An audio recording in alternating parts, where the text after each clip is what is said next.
తెలంగాణ గ్రామీణ ప్రాంత పేద ప్రజలందరికీ లైఫ్ లైన్ ఆర్టీసీ ద్వారా రోజు 65 లక్షల మంది ప్రయాణికులు, అందులో మహాలక్ష్మి ద్వారా 40 లక్షల మంది మహిళా సోదరిమణులు వాళ్ళ ఉపాధి, విద్య, వైద్య అనే అవసరాల కోసం వాడుకుంటున్నటువంటి సందర్భంలో సమ్మెకు సంబంధించి ఉద్యోగుల సమస్యలు ఉండొచ్చు, వాళ్ళ హక్కులు ఉండొచ్చు. ప్రభుత్వం అనేక సందర్భాల్లో సానుకూలంగా ఉందని చెప్తూ ఉన్నాం. వారు చెప్తున్న విధంగా 32 నోటీస్ సమ్మెలో 29 అంశాలను ప్రభుత్వం వెంటనే వాటికి సంబంధించినటువంటి పరిష్కార మార్గాలను అక్రాస్ ది టేబుల్ పరిష్కరించడానికి సిద్ధంగా ఉంది. 3 అంశాలకు సంబంధించినటువంటి అంశాలు కూడా కొంత సాంకేతికంగా కొంత జటిలమైనటువంటి అంశాలుగా 4 సీనియర్ అధికారులతోటి కమిటీ వేసి మేము వచ్చిన తర్వాత మొట్టమొదటిసారి కమిటీ వేస్తా ఉన్నాం.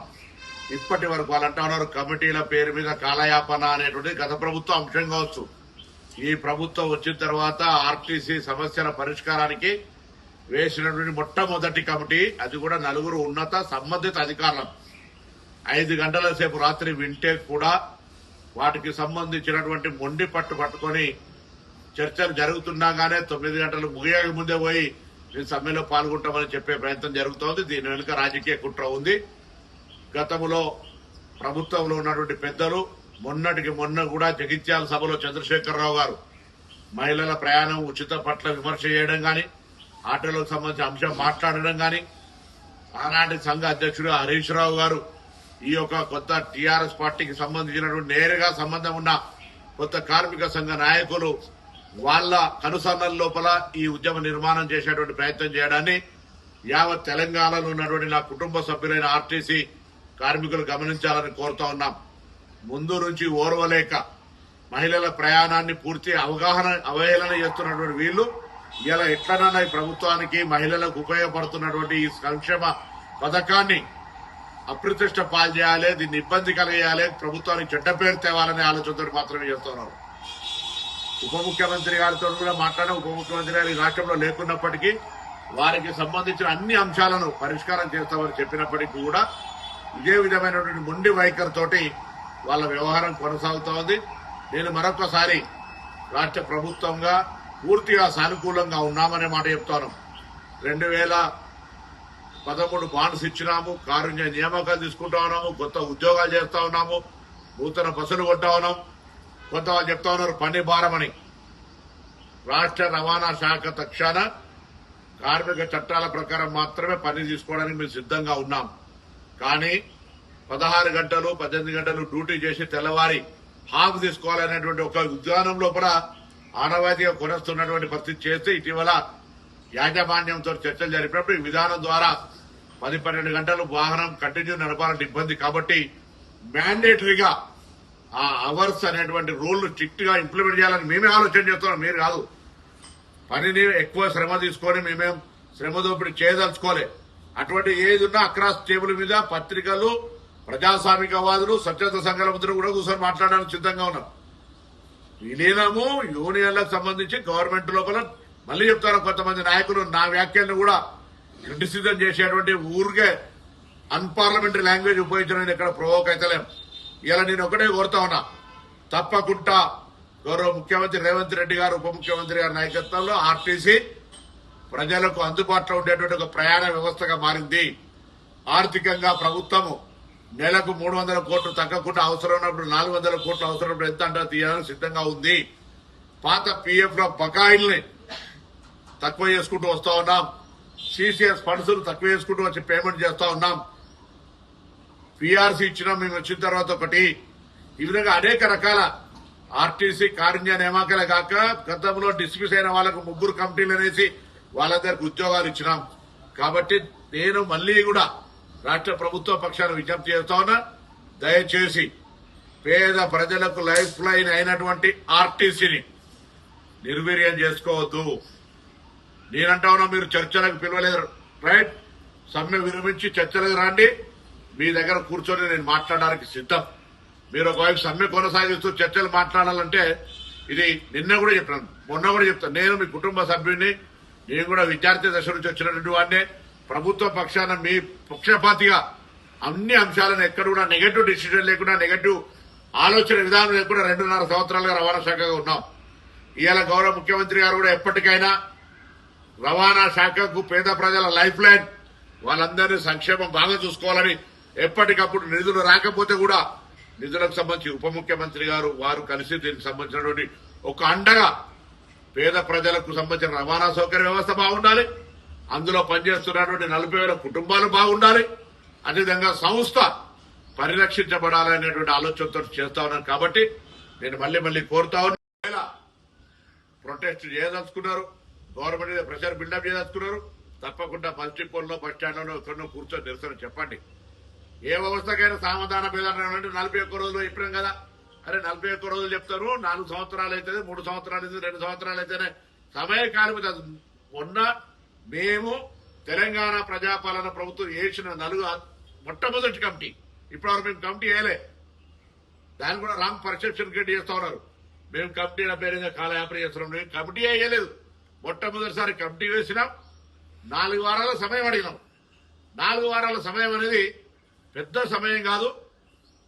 జీవోలోనే రిలీజ్ చేసాం. ఆ టైం మెన్షన్ కూడా లేదు. ఓవరాల్ గా జీవో లేకుండా ఓవరాల్ అడుగుతలేదు. జీవోలను రిలీజ్ చేసి ప్రక్రియ ప్రారంభించినారు. జీవో వచ్చినాక 4 గంటల ఒక రోజు 4 రోజులు మీరు అధికారులకు చెప్పిన తర్వాత వాళ్ళ స్పందన ఏదో కూడా చూసేటువంటి అవకాశం లేదా? ఇంత పెద్ద జాతి వైరమేమో ఇదేమన్నా?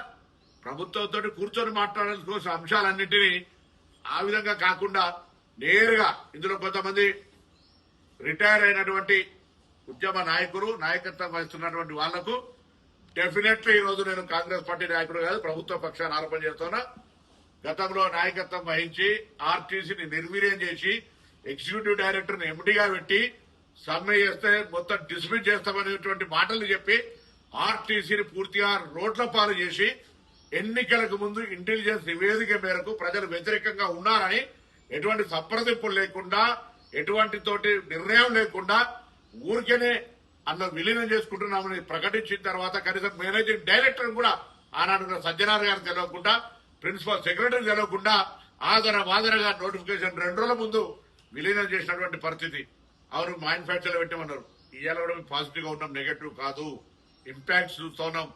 బాల్ ఫైనాన్స్ మినిస్టర్ గారి దగ్గరికి వెళ్ళింది. ఒకవేళ మీరు నాతో మాట్లాడే ఇబ్బంది అయితే నేను ఇవాళ రమ్మంటాను. అందరినీ ఫైనాన్స్ మినిస్టర్ దగ్గర కూర్చోబెట్టి మీ అంశాలన్నీ నివేదిక ఇప్పడానికి నేను సిద్ధం.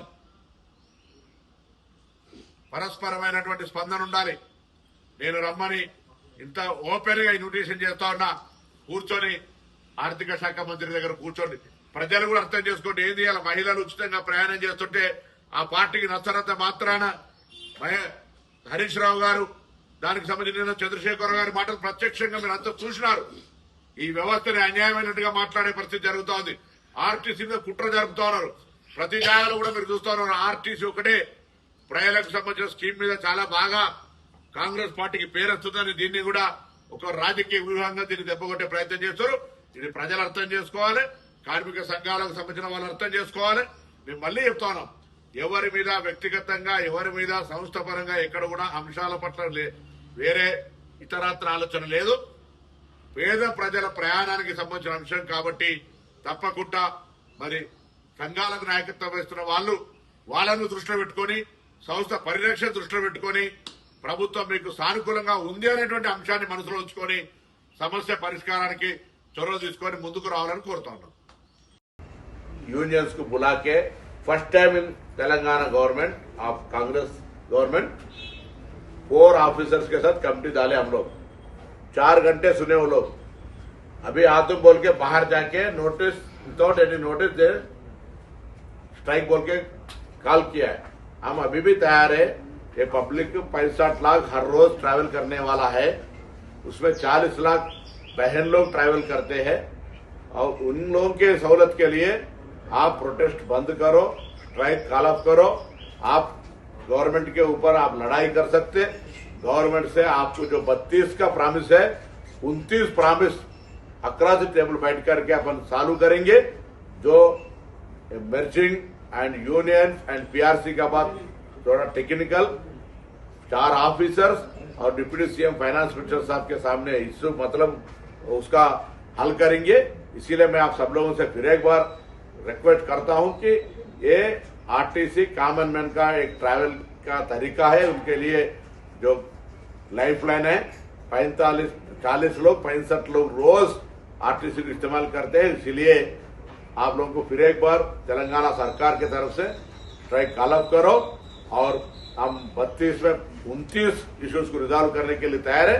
बाकी का 3 भी 4 लोग ऑफिसर लोग गवर्नमेंट के मंत्री डिप्टी सीएम सब लोगों से बात करके इसके ऊपर भी फैसला देंगे। సమ్మె ఇప్పుడు శ్రీనివాస్ గౌడ్ గారు కావచ్చు, హరీష్ రావు గారు కావచ్చు, వాళ్ళకు నేను కోరుతా ఉన్నా,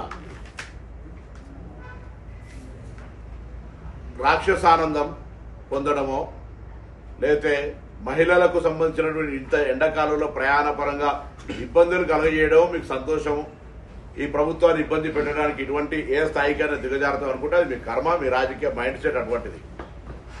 రండి, శ్రీనివాస్ గౌడ్ ఎప్పుడన్నా ఆర్టీసీ గురించి ఎవరైనా ప్రతిపక్షం, ఇది ప్రజాస్వామ్యం, ఆర్టీసీకి సంబంధించిన ఏదైనా విజ్ఞప్తి చేసిండా?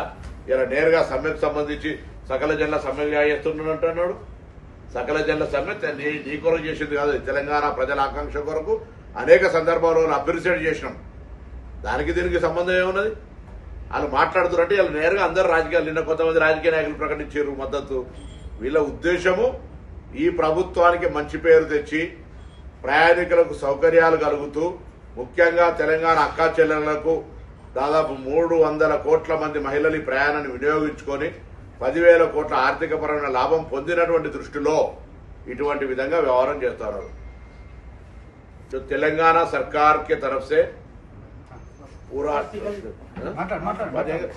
తెలంగాణ ఓపెన్ గా చెప్పడం కదా సార్, వాళ్ళ ప్రాపర్ గా సంఘాలకి ఏమైనా చెప్తున్నారా చర్చలకు రమ్మని? మీరు అవును, నిన్న మా 4 అధికారుల కమిటీ వేసినాము. 4 అధికారుల కమిటీ వేసి వాళ్ళు విని వాళ్ళు మాకు ప్రభుత్వంకు ఈ సమస్యలను చెప్పే లోపల మీరు సమ్మెకోతే ఏం చేయాలి? అట్లా కాదు కదా. కమిటీకి నేనంటే ఇంతకుముందు మీరు కమిటీల కాలయాపనాన్ని ఒక రాంగ్ ప్రాపగండ చేస్తారు. ఇంతకుముందు మా ప్రభుత్వం ఎప్పుడైనా కమిటీ వేసిందా? మీరు ట్రాన్స్పోర్ట్ బిల్ చూస్తారు, ఎప్పుడు వేసినామా? ఫస్ట్ టైం కదా. 4 అవర్స్ మీరు 41 రోజులు చేంజ్ చేసినా. 41 రోజులు చేంజ్ చేసినామంటే మీరు సమ్మెకు సంబంధించినటువంటి ఆలోచన విధానము, దానికి సంబంధించినటువంటి కార్యక్రమం జరుగుతుంది కదా. వాళ్ళ పట్ల సానుకూలంగా మనం చెప్తున్నాం కదా. అంటే వాళ్ళు ఆలోచిస్తున్నది ప్రైవేట్ పరం చేయమని. ఎగ్జిక్యూటివ్ డైరెక్టర్ పెట్టారు, ఎండీగా రిటైర్డ్ ఈడీని. 10 ఏళ్లలో ఒక బస్సు కొనలే, యూనియన్లను రద్దు చేసారు, 30-40 మంది చచ్చిపోతే పట్టించుకోలేదు సమ్మె చేస్తే. వాళ్ళ గురించి మాట్లాడకుండా ఇన్ని సంక్షేమ నిర్ణయాలు తీసుకున్నటువంటి ఈ ప్రభుత్వం ఇంకా సంక్షేమ నిర్ణయాలు తీసుకోవడానికి సానుకూలమైన మంత్రి డోర్లు తెరిచి ఉంటాయి. నేను మా government positive government, democratic government అంటే దాన్ని కూడా వక్రంగా మాట్లాడేటువంటి నాయకత్వం నేనేం చేయాలి? We are very much positive. ఈ గవర్నమెంట్ సానుకూలంగా ఉంది, ప్రతి అంశాన్ని చర్చల ద్వారా పరిష్కారం చేసుకోవడం సిద్ధంగా ఉంది. మొండి వైఖరి ఎందుకు? ప్రభుత్వం లేని మొండి మీకెందుకు? నిజంగా కార్మికుల పక్షపాతం అయితే, కార్మికుల సంక్షేమం అయితే బేషరతుగా సమ్మె విరమణ చేసి, నేను మళ్ళీ చెప్తాను, 32 అంశాలు 29 అంశాలను అక్రాస్ టేబుల్ నిర్ణయం ప్రకటించాలని మేము సిద్ధంగా ఉన్నాం యాజమాన్యము. కానీ అల్టిమేట్ గా వాళ్ళు సమ్మెలోకి వెళ్ళారు, బస్సులు ఆగిపోయినాయి. 65 లక్షల మంది ప్రతిరోజు ప్రయాణిస్తారని మీరే చెప్తున్నారు. 65 లక్షల మంది ప్రయాణికులు అవస్థలు పడుతున్నారు ఈ రోజు తెలంగాణ రాష్ట్రంలో. మరి దానికి ప్రత్యామ్నాయంగా ఎప్పుడు చర్యలు తీసుకోబోతా ఉన్నారు? ఈ ప్రజల కష్టాలను ఎప్పుడు తీర్చబోతా ఉన్నారు? ఆ తీర్చడం కోసం మీ వంతుగా ప్రయత్నాలు ఏం చేస్తా ఉన్నారు? యాజమాన్యం దానికి సంబంధించినటువంటి కార్యాచరణ తీసుకుంటుంది. ముందుగా మనం ఏ వ్యవస్థ తీసుకున్నా సామధానం మీద దండ. నేను 65 లక్షల మంది ప్యాసింజర్ల కష్టాలను చూస్తూ మౌనంగా ఉంటే నేను ప్రభుత్వం కాదు. నేను అందుకే వాళ్ళ విజ్ఞప్తి చేస్తా ఉన్నా, మీ ద్వారా కూడా కోరుతా ఉన్నా. సమ్మె పరిష్కార మార్గం కాదు, ప్రయాణికులకు అసౌకర్యం కలిగజేస్తా ఉంది. అందులో వైద్యం పోయేటోళ్ళు ఉన్నారు, విద్యాపరంగా పోయేటోళ్ళు ఉన్నారు, ఉపాధి కోసం పోయేటోళ్ళు ఉన్నారు. ఎండాకాలం రకరకాల అంశాలు, చెరువులు, పిల్లలు, బంధువులు, రకరకాల అంశాల మీద తిరిగే వ్యవస్థ ఉంది. ఈ సందర్భంలో అది కూడా ఆర్టీసీ యాజమాన్యం సానుకూలంగా స్పందించేటువంటి సందర్భంలో మొట్టమొదటి వేసిన కమిటీ 4 గంటలు మీ వివరాలన్నీ విన్న తర్వాత మీరు సమ్మెకు పోవడం అంటే మీరు ప్రిఫిక్స్ మైండ్ తోటి ఉన్నారు అని కార్మిక ప్రతినిధులు అంటే ఉద్యోగస్తులు గమనించాలని కోరుతాం. రైట్, ఎప్పుడు ఇంటరాక్ట్ అయితేనే ఉన్నాను. అసలు అధికారులు ఊహించలే వీళ్ళు సమ్మెకు పోతారని. బయటికి వెళ్ళి ఫోన్లు మాట్లాడుకున్న తర్వాత సమ్మెకు వేరు. మీరు కాదంటే ఆ అధికార బృందం 4 మీరు అడగచ్చు, మాట్లాడి 4 గంటల పేషెంట్స్ హియరింగ్ చేసిన తర్వాత వాళ్ళు పూర్తిగా ఒక అన్ని అవగాహన కలిగించుకొని తప్పకుండా మేము గౌరవ ఉప ముఖ్యమంత్రి గారు రాష్ట్రంలో లేరు, మాట్లాడిన తర్వాత మీకు చెప్తామని చెప్పినారు. ఇక్కడ ఉండి 4 రోజుల నుంచి వారు చెన్నైలో ఉన్నారు. మాట్లాడతామని చెప్పిన తర్వాత కూడా బయటికి వెళ్ళి మళ్ళీ వచ్చి ఏం మాట చెప్పకుండానే మేము మాట్లాడుకుంటామని చెప్పి వెళ్ళిపోయి వాళ్ళు సమ్మెకు సంబంధించిన 9 గంటల 5 నిమిషాలకు వాళ్ళు ప్రెస్కు లీక్ చేయడం జరిగింది. కాబట్టి నేనేమంటా ఉన్నా, వాళ్ళకి సంబంధించి గుర్తింపు సంఘాలకు సంబంధించో లేదా కార్మిక సంఘాల మధ్యలో ఇంటర్నల్ ఆతృత ఉండొచ్చు. మేము మా సంఘానికి సంబంధించిన పేరు రావాలనే పేరు మీద ఆర్టీసీ సమ్మె ప్రయోగం పేరు మీద జరగద్దు, దయచేసి కోరుతున్నా. మరొక్కసారి ఏదైతే పని భారం అంటా ఉన్నారో, ఏదైతే ఆర్టీసీ కార్మికులకు సంబంధించినటువంటి కొంత వేధింపు కింద అధికార యంత్రాంగం ద్వారా జరుగుతుందంటున్నారో అటువంటి అన్నింటినీ అవసరమైతే డిపో వారీగా సమీక్ష చేసి అక్కడ స్థానిక శాసనసభ్యుడిని, జిల్లా కలెక్టర్, ఎస్పీని కూర్చోబెట్టి అటువంటి పని ఒత్తిడి ఉంటే దాన్ని పరిష్కారం చేయడానికి మేము సిద్ధమో. మళ్ళీ చెప్తా ఉన్నాం, ఉద్యోగులను ఏదో వేధించాలనే ఆలోచన మాకు లేనే లేదు. వాళ్ళ సంక్షేమం కొరకు ముందు నుంచి చూడాలని మంత్రి అయినప్పుడు చెప్తున్నా. మేము కూడా కింది స్థాయి నుంచి వచ్చినాం.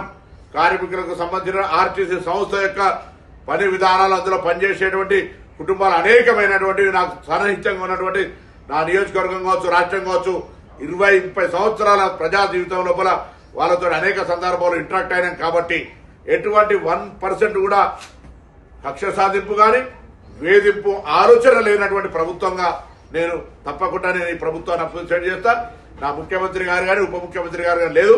ఇందులో స్పష్టంగా మాకు కనిపించేది ఒకటే, మొన్న జగిత్యాల్లో గౌరవ మాజీ ముఖ్యమంత్రి గారు మాట్లాడినటువంటి ఆలోచన మేరకు ఆ పార్టీ నాయకత్వం, హరీష్ రావు గారు మాజీ అధ్యక్షుడిగా ఇటువంటి ఒక వ్యవహారాన్ని కుట్ర ద్వారా ఆర్టీసీ వైఫల్యాన్ని చేపట్టే ప్రయత్నం జరుగుతుంది అనేటువంటి మాట ఇలా వాళ్ళ నాయకత్వానికి అనుబంధంగా ఉన్న వ్యక్తుల మాట ఒకటే కనిపిస్తుంది. ఇది దురదృష్టకరం. నేను మరొక్కసారి కార్మికులందరికీ, ఒకవేళ సంఘ నాయకులు ప్రభుత్వం నిరసన చెప్తే చెప్పండి, కానీ అందులో పనిచేస్తున్న ఉద్యోగస్తులు, అక్కా చెల్లెళ్ళు, అన్నదమ్ములు అందరూ కూడా మీరు బాధ్యతగా పేద ప్రజలకు లైఫ్ లైన్ అయినటువంటి గ్రామీణ ప్రాంతాల నుంచి వైద్యం కొరకు, విద్య కొరకు, ఉపాధి కొరకు 65 లక్షల మంది బస్సును వాడుతా ఉన్నారు. వాళ్ళ అంశంలో మానవత హృదయంతో వ్యవహరించాలి. నేను ప్రభుత్వంగా మరొకసారి చెప్తున్నా, మీ అంశాలన్నీ 32లో మీరు పని భారము ఇతరత్ర అన్ని అంశాలకు సంబంధించి 29 అంశాలను అక్రాస్ టేబుల్ గా వెంటనే నిర్ణయం చేయడానికి సిద్ధం. తప్పుడు ప్రచారం వద్దు. ఆ 3 అంశాలకు సంబంధించి సాంకేతికమైన అంశాలను 4 అధికారుల కమిటీ అది కూడా పరిష్కారం 4 వారాల లోపల చూపెడుతుంది అనే మాటని సందర్భంగా మనం చెప్తున్నా కదా. అదే ప్రతిపక్ష పార్టీకి ప్రజలను ఇబ్బంది పెట్టాలి. వారు మాజీ ముఖ్యమంత్రి గారు మాట్లాడుతూ చూసి శిఖర బట్టి కొట్లాడుకుంటూ ఏంది ఇక్కడ కొట్లాడుకుంటారు? అవును, అక్యుపెన్సీ రేటు పెరిగింది. 40 లక్షల మంది మహిళలు ప్రయాణం చేస్తా ఉన్నారు. కొత్త బస్సులు వస్తా ఉన్నాయి. మేము బస్సులు ప్రజల ఒకటే రోజు ఓం ఫట్ అంటే బస్సులు రోడ్డు దిగాయి. మొత్తం వ్యవస్థ నిర్వీర్యం చేసిపోయారు మీరు మీ అధికారం వచ్చేనాటికి. ఇలా 2800 బస్సులు కొన్నాం ఈ 2 నెలల్లో. ఉద్యోగ నియామకాల ప్రక్రియ పోలీసు రిక్రూట్మెంట్ బోర్డు ద్వారా నడుస్తూ ఉంది. మేము అనుకున్నాము 2021 పిఆర్సీ ఇచ్చినాము, 2013 బాండ్స్ 2013 280 కోట్లు ఇచ్చినాము. డిస్మిస్డ్ ఉద్యోగులే కార్మికుల పక్షపాతం లేకపోయి ఉంటే 250 డిస్మిస్ అయినటువంటి వాళ్ళకి కూడా మళ్ళీ 3 మెన్ కమిటీ ఉద్యోగాలు తీసుకున్నాం. ఎందుకు తీసుకున్నాం? అది ఒకసారి మర్డర్ కేసు చేసిన కూడా రాష్ట్రపతి గారు క్షమాభిక్ష పెట్టేంత ఉదార స్వభావం ఉన్న ప్రజాస్వామ్యం ఇది. అటువంటి వాళ్ళు అన్ని అప్లికేషన్ తీసుకుని ఒక లీగల్ గా పూర్తిగా ఇక ఏదో క్రిమినల్ యాటిట్యూడ్ తోటి ఉన్నటువంటి కేసులు తప్ప హ్యుమానిటేరియన్ గ్రౌండ్ లో అన్ని కన్సిడర్ చేసినాం. కారుణ్య నియామకాలు అన్ని ఇస్తున్న వాళ్ళకి 3 సంవత్సరాల ఆ ట్రాన్స్మిషన్ పీరియడ్ ఉంటే 2 సంవత్సరాలు తగ్గించినాం పర్మనెంట్ కావడానికి. ఈవీ బస్సులు అంటే ఈవీ బస్సులకు సంబంధించి అరే డిపోలలో ఇన్ఫ్రాస్ట్రక్చర్, డిపోలో ఒకటి సొత్తు కాదు, ప్రభుత్వ సొత్తు ఆర్టీసీది. కాబట్టి అనవసరంగా వాళ్ళు రాంగ్ ఆలోచనతో పోతే పొరపాటు అవుతుంది. హైదరాబాద్ లోనే మెజారిటీ బస్సులు తిరుగుతున్నాయి, మెజారిటీ ప్రయాణికులు ఆర్టీసీని ఉపయోగిస్తున్నారు. వాళ్ళకి ఆల్టర్నేటివ్ చర్యలు ఏం చేపట్టబోతున్నారు? మెట్రో కానీ ఇప్పుడు ఆల్రెడీ మెట్రోకి సంబంధించి కావచ్చు, ఎంఎంటీఎస్ సంబంధించి వాళ్ళ సేవలను డెఫినెట్లీ ఇంకా కోఆర్డినేట్ చేస్తాం. వాటిని నేను కోఆర్డినేట్ చేసే కంటే ఎక్కువ నేను ఆర్టీసీ కార్మిక సంఘాలను, ఆర్టీసీ ఉద్యోగులను రవాణా శాఖ మంత్రిగా నేను మరొక్కసారి కూడా కోరుతా ఉన్నా, ప్రజలకు ఇబ్బంది కలిగేటువంటి చర్యలొద్దు. మీ నిరసన తప్పకుండా ఒక ప్రజాస్వామికంగా మీ డిమాండ్ పట్ల ప్రభుత్వం గుర్తించే విధంగా ఉండాలి. సమ్మె అనేటువంటి దాని ద్వారా ప్రజలకు అసౌకర్యం కలుగుతుంటే కూడా మాకేందిలే అని, అందులో అసలు నిజంగా సరే కార్మికుల నాయకత్వం చట్టాలు ఏమున్నాయో తెలియదు, కానీ అందులో సగం కంటే ఎక్కువ removed, retired or not working. వాళ్ళకు ఆర్టీసీ కార్మికుల నిజమైన సమస్య ఉద్యోగం చేసేవాళ్ళు, ఉద్యోగం చేసే సంబంధించిన వాళ్ళు గట్టిగా మాట్లాడి మా దగ్గర వచ్చి పరిష్కారం కోరితే అయిపోతుంది. జేఎన్టీ యాక్షన్ కమిటీ అని చెప్పి వాళ్ళందరూ దాని కార్మిక చట్టంలో ఉండొచ్చు. ఐఎమ్ నాట్ డినైయింగ్ చట్టం, బట్ ఇప్పుడు నేను రాజకీయాలు లేకుండా రాజకీయాల గురించి మాట్లాడదు, జర్నలిజం లేకుండా జర్నలిజం గురించి మాట్లాడితే ఎట్లా అవుతుందో అట్లా పరిస్థితి ఉన్నది. నేను దాని గురించి ఎక్కువ చెప్పుకోవట్లేదు.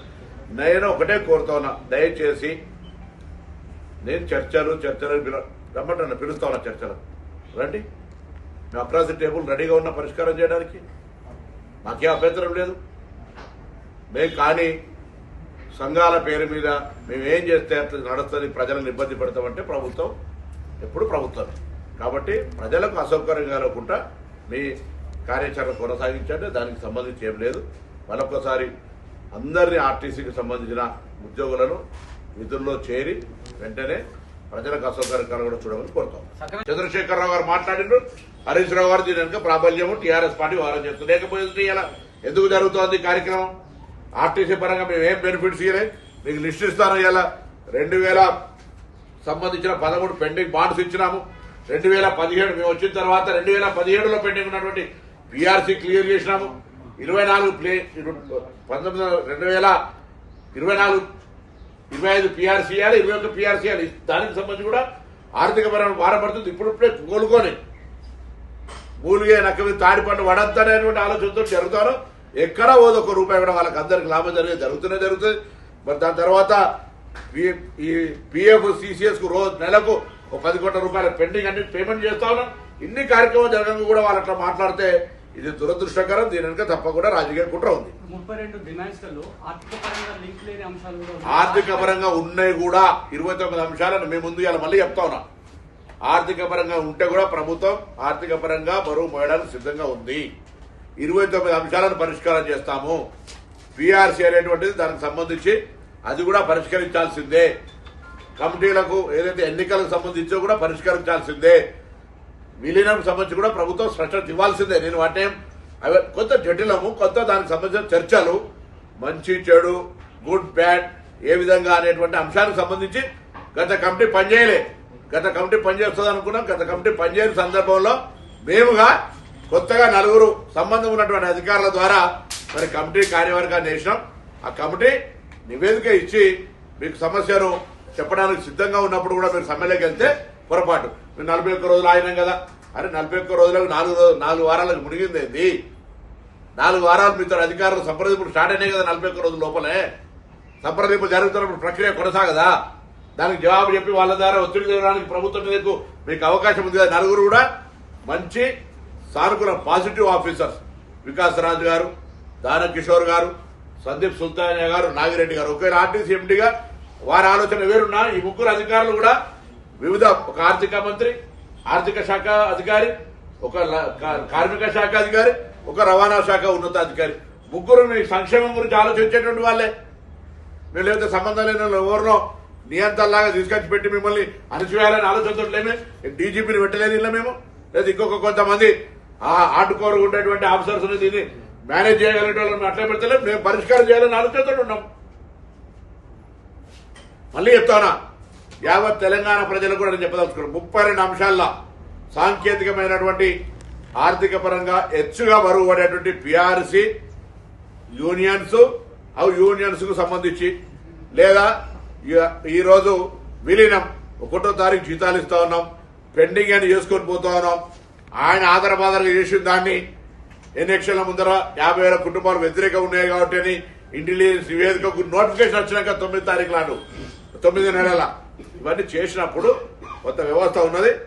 అవి కూడా మేము ఎప్పుడు కూడా చెప్పలే, సాంకేతికంగా ఉన్నాయి కాబట్టి సమయం కావాలని కమిటీలు వేసినాము. గతంలో మా కమిటీలో దయచేసి ఆ మాట కూడా మళ్ళీ ఎప్పుడు కూడా దయచేసి కార్మిక సంఘాలు మాట్లాడద్దు. కాలయాపన పేరు మీద కమిటీలు వేస్తున్నారు. మేము కమిటీ మొదటి కమిటీ మీరంతా ట్రాన్స్పోర్ట్ చూసేటువంటి వ్యవహారంలో ఉన్నటువంటి వాళ్ళు మేము ఎన్నడేం కమిటీ లేలే, ఫస్ట్ టైం కమిటీ. కాబట్టి దయచేసి 32 సమస్యల 29 అక్రాస్ ది టేబుల్ పరిష్కారం చేయడానికి మేము ఎవరు చొరవ తీసుకున్నా మేము రెడీ. సమ్మె ప్రభావం ఉందా? ఆల్టర్నేటివ్ బస్సెస్ మేము నియంతృత్వంగా సమ్మెను విఫలం చేయాలని చూస్తలేము. కాబట్టి సమ్మె ప్రభావం ఉంటుంది కొంత. కానీ ప్రజలు వాళ్ళ ప్రయాణం పట్ల ఇబ్బంది కలుగుతుంది కాబట్టి ఆ ప్రజల యొక్క ఇబ్బందులను తొలగించడానికి ప్రభుత్వం తన పని చేసుకొని పోవాల్సి వస్తుంది. అందుకు ప్రజలకు కూడా వాళ్ళకి ఇబ్బంది కలగడం చూసే బాధ్యత ప్రభుత్వాన్ని ఎంత ఉందో ఆర్టీసీ ఉద్యోగులు కూడా అంతే ఉంది అనే మాటను నేను చెప్పే ప్రయత్నం చేస్తాం. కాదు, వాళ్ళ హస్తం ఉంది, గత ప్రభుత్వ హస్తం ఉంది. అక్కడ వాళ్ళే యూనియన్ అప్పుడు కండిషన్స్ అప్పుడు అడగాలి కదా, రద్దు చేసినప్పుడు సపోర్ట్ చేయలే కదా. మరి ఇప్పుడు రద్దు చేసినప్పుడు సపోర్ట్ కాబట్టి ఇప్పుడు నడిచే ఎత్తునే వస్తారంటే ఎప్పుడు కూడా పని చేస్తున్నాము, ఇన్ని అంశాలను పరిష్కారం చేసినాము, ఇంకా అంశాలను పరిష్కారం చేస్తాను. మీ అందరి ముందట ఆన్ రికార్డులో చెప్తా ఉన్నాం. 30 గంటలు 29 అంశాలను అక్రాస్ ది టేబుల్ పరిష్కారం చేస్తామని చెప్తా ఉన్నాము. కాబట్టి ఇప్పుడు కొన్ని జాగాల్లో మీరు ఎవరైనా పోయి అడగండి ఆర్టీసీ కుటుంబ సభ్యులను. 16 గంటలు పనిచేయడం వల్ల ఒక రోజు ఆఫ్ దొరుకుతుంది వాళ్ళకు, లేదా ఓవర్ డ్యూటీ ఇస్తారు. ఇటువంటి కొన్ని సాంకేతికమైన ఆనాదిగా వచ్చేటువంటి అంశాలని మార్పు చేస్తాం. మీరు కావాలనుకుంటే మాకేం అభ్యంతరం. మేము వచ్చే పని దోపిడీ చేయాలని ఆలోచన లేదు. పని భారం పడుతుంది, కొత్త ఉద్యోగాలు నియామకాలు చేస్తా ఉన్నాం. అయితే ఈవీ బస్సుల గురించి మాట్లాడుతున్నారు సదరు పెద్దలంతా. 2018లో స్టార్ట్ అయిన ఈవీ బస్సులు గవర్నమెంట్ ఆఫ్ ఇండియా స్కీము. మేము దాన్ని కూడా మాకు కూడా ఇష్టం లేదు. కానీ కేంద్ర ప్రభుత్వానికి ముఖ్యమంత్రి గారు కూడా లేఖ రాసి ఆ ఈవీ బస్సులు మేము మా సంస్థ నుంచే కొనుక్కుంటాం, ఆ ఇచ్చే బెనిఫిట్స్ ఏదో మాకే ఆర్టీసీకే ఇవ్వండి అంటే కూడా గవర్నమెంట్ ఆఫ్ ఇండియా మొత్తం దేశం మొత్తం 14,000 బస్సులు ఇస్తా ఉంది అనేక రాష్ట్రాలకు. అందులో 2,000 బస్సులు మనకు వస్తున్నాయి. దానికి మేము తీసుకున్న పొరపాటు ఏంది? మేము తీసుకున్నటువంటి యొక్క తప్పు నిర్ణయం ఏమన్నది? ఆ బస్సులు ఈవీ ఛార్జెస్ స్టేషన్ పెట్టాలి, ఛార్జింగ్ ఇన్ఫ్రాస్ట్రక్చర్ అంతా వాళ్ళే చేస్తారు, కానీ లైన్ నేను తీసుకొచ్చి ఇవ్వాలన్నా. దానికి సంబంధించి కూడా మేము ఏదో మొత్తం నేను మళ్ళీ చెప్తా ఉన్నా, ఈవీ బస్సుల కారణంగా ఒక్క ఆర్టీసీ ఉద్యోగిని తొలగించము, ఒక్క ఆర్టీసీ ఉద్యోగులను తొలగించామని నిర్ణయం చెప్పిన గవర్నమెంట్ తరఫున.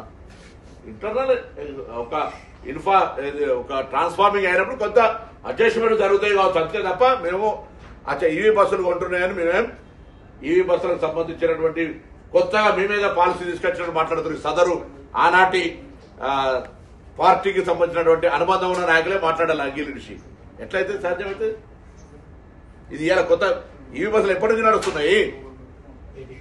2018 నుంచి నడుస్తూ ఉన్నాయి.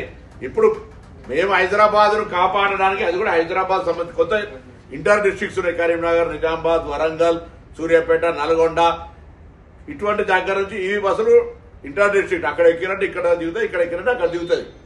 అటువంటి ఇష్యూస్ ఇప్పుడు కొత్త EV bus Hyderabad pollution control చేయాలి, రేపు ఢిల్లీ లెక్క జరగద్దని గవర్నమెంట్ ఆఫ్ ఇండియా స్కీమ్. మీకు కొత్తగా కూడా క్రియేట్ చేసింది కాదు. అది రేపు ఒక్కటేసారి 2026 డిసెంబర్ వరకు కూడా వచ్చేది కాదు. 2027 వరకు ఫేజ్డ్ మేనర్లు వస్తాయి. దాని మీద మనం మొత్తంగా కంప్లీట్ గా మేము దాన్ని అదే డిపెండ్ అవుతున్నాం అనేటువంటి మాట మాట్లాడేటువంటి ఆలోచన కూడా దురదృష్టకరం, తప్పుదారి పట్టిస్తాం.